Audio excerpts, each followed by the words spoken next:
I want to talk about what Conrad calls a fundamental theorem about group actions. So here's the setup. We have a group G acting on a set X. The first part is about orbits as sets. Different orbits are disjoint, meaning that if two orbits intersect at all, they are the same orbit.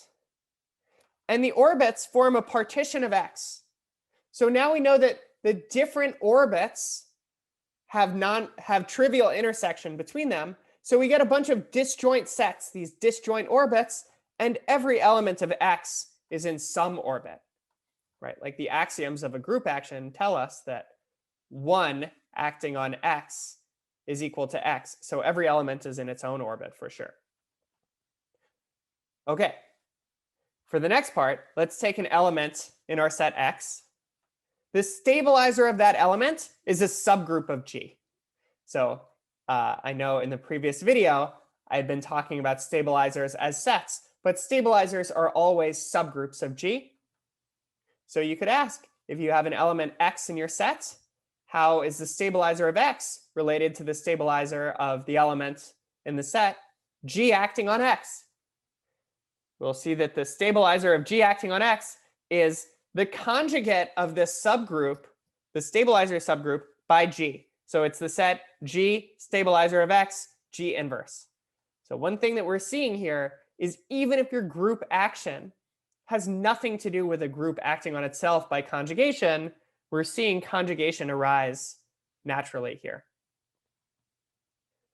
And now the third part, for every element in your set, what does it mean for G dot X and G prime dot X to be the same?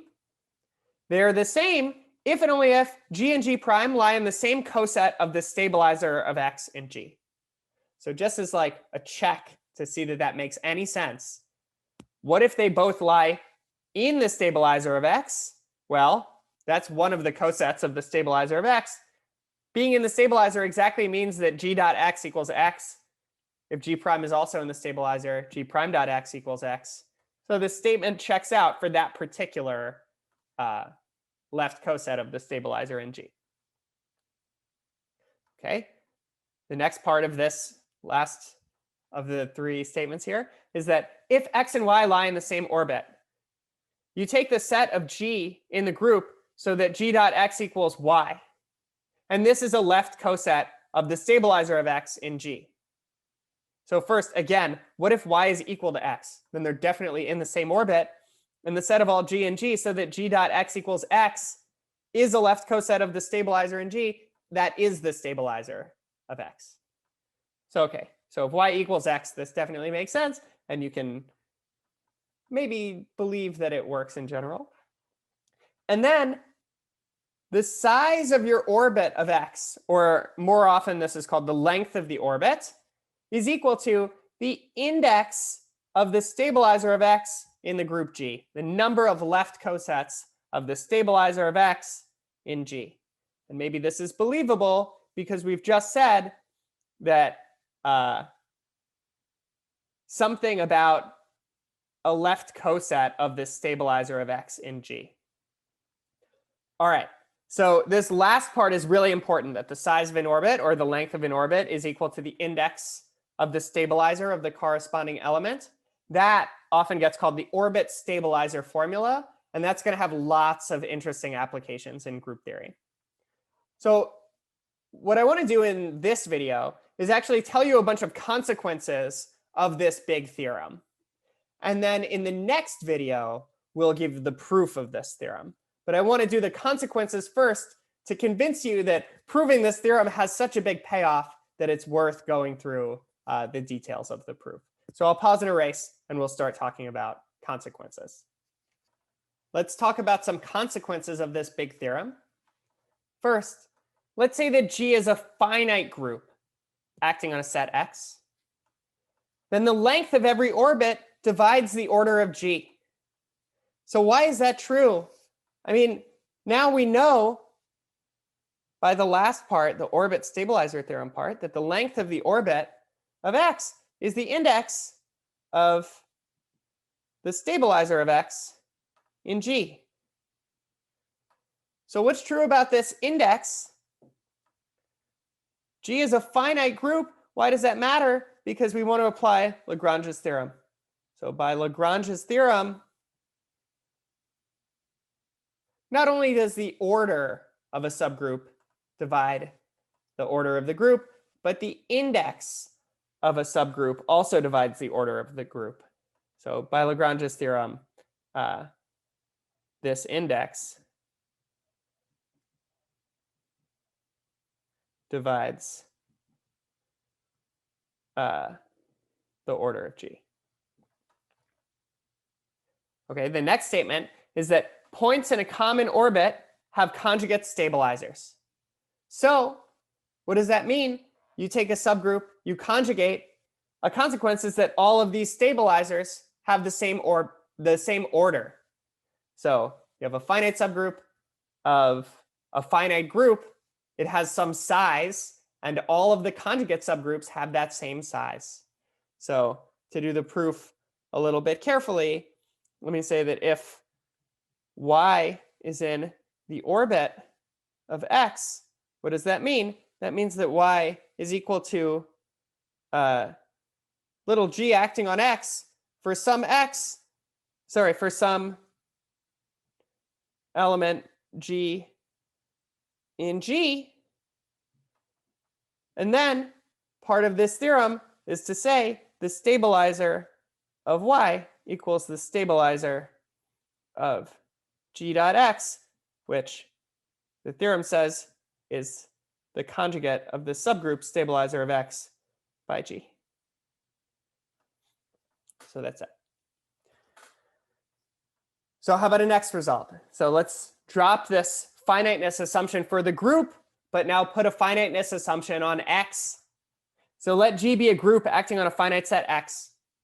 Let's take representatives x1, x2 up to xt of the different orbits of this action. Then the size of the set X is equal to the sum of the size of these orbits. But then we know that the size of each orbit is equal to the index of the stabilizer of any element in that orbit. So what are we saying here is, okay, you have this finite set X. It has finitely many orbits. Let's take one element from each orbit. So if you take the union of the orbits of those elements, each one of those orbits is distinct. So you add up their sizes and you get the size of X. So that's what's going on in the first part. And then the size of the orbit of xi is equal to the index of the stabilizer of xi inside of G. That's just the Orbit-Stabilizer Theorem. So one thing to note is that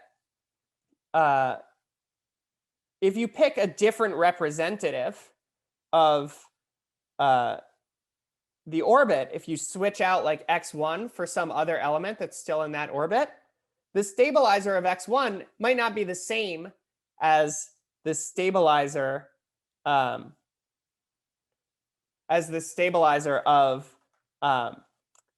that new element, but the index of these stabilizers will be the same because of this. Each stabilizer of something in the same orbit is conjugate to the original stabilizer. Okay, so what's going on is orbits form a partition of X, and then to get the size of each orbit, we're applying the Orbit-Stabilizer Theorem. Okay, so I'll pause and erase and tell you a particular consequence of this corollary.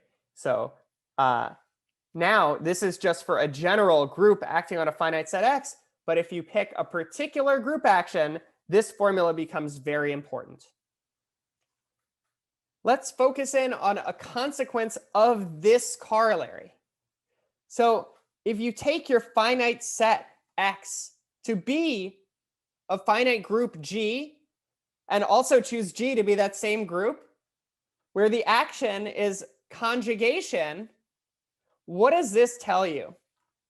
It tells you, let G be a finite group, and let G1 up through GR be representatives of the distinct conjugacy classes of G of size bigger than 1, then the size of G is equal to the size of the center of G plus a sum from I equals 1 to R of the index of the centralizer of the element Gi in the group G. So what's going on? We take x equals G with the conjugation action in the previous corollary. So what are the orbits of size 1? Orbits of size 1 are fixed points. And the fixed points are the elements of the center. This is something that we saw in the last lecture. So the elements of Z, G. And what are orbits in general? Like not just the ones of size 1. Orbits of this conjugation action are these conjugacy classes. So what does the previous corollary say? Take a representative for each one of the orbits, and the size of the orbit is the index of the stabilizer of that element inside of G. When you pick an orbit of size 1, you have an element of the center, and the stabilizer is the whole group, so you're getting 1 for the size of that orbit. But now if we take a conjugacy class of size that's bigger than 1, what is the size of that corresponding orbit? It's the index of the stabilizer of that element in G. So what is the stabilizer of the element Gi? It's the centralizer of that element Gi. So this general result, if you take the particular choice of a finite group acting on itself by conjugation, you get this formula that is often called the class equation or conjugacy class equation. And this has lots of applications and comes up all the time in exam problems. So I'm going to pause and erase and give you an example of this class equation. And then I'll give you one other application of this theorem before proving the theorem in the next video. We've proven that if you have a finite group G, the size of G is equal to the size of the center plus a sum over the distinct conjugacy classes of size bigger than 1 of the index of the centralizer of a representative for that class inside of G. Okay, so what does that say in an example? If G is abelian, it tells you nothing because the center of the group is the whole group. So let's take our smallest non-abelian example, conjugacy classes in S3.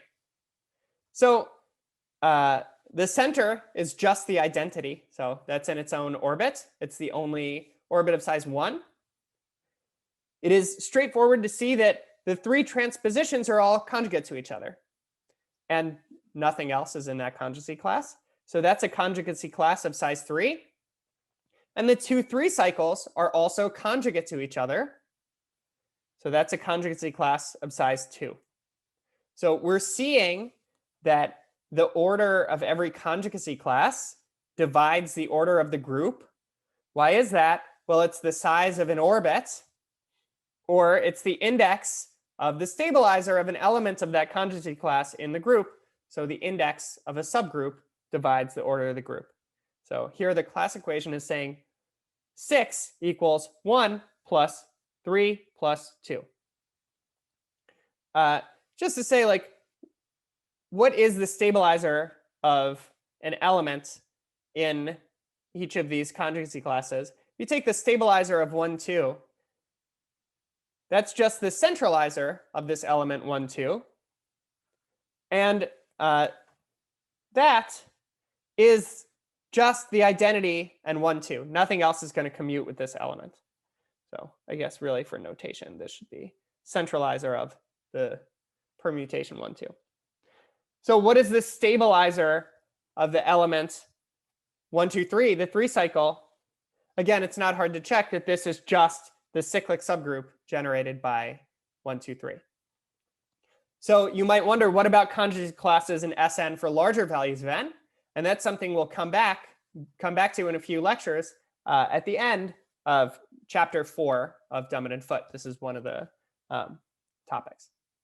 So before doing the proof of the theorem, I just want to come back and say something that we talked about at the very beginning of the course. So in the section in chapter 1 on permutations, we see that any permutation in Sn can be written as a product of disjoint cycles.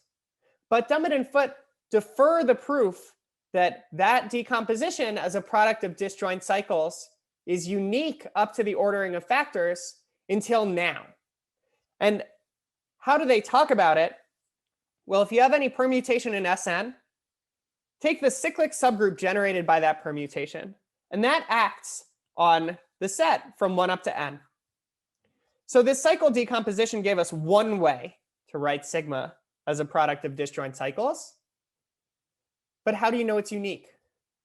So a key observation is that each cycle in this product of disjoint cycles is an orbit under this action.